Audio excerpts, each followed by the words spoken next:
નમસ્કાર મિત્રો, મારી પીકે ગુજરાતી ચેનલમાં તમારું સ્વાગત છે। મહેસાણા જિલ્લાના ખેરાલુ તાલુકાના ડભોડા ગામમાં રીલ બનાવવા જતા યુવકને મોત મળ્યું હતું।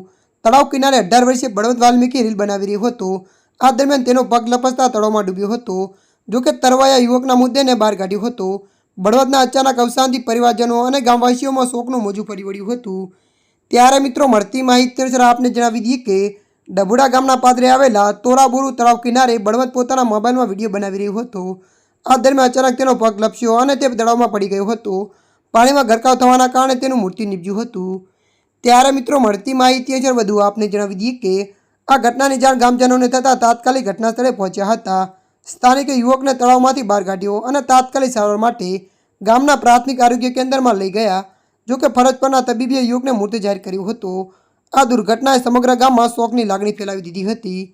ત્યારે મિત્રો, હાલ માટે આટલું। મળીશું નવી અપડેટ સાથે। જો તમને અમારો વિડીયો પસંદ આવે, લાઇક, શેર અને સબસ્ક્રાઈબ કરી નાખજો। ધન્યવાદ।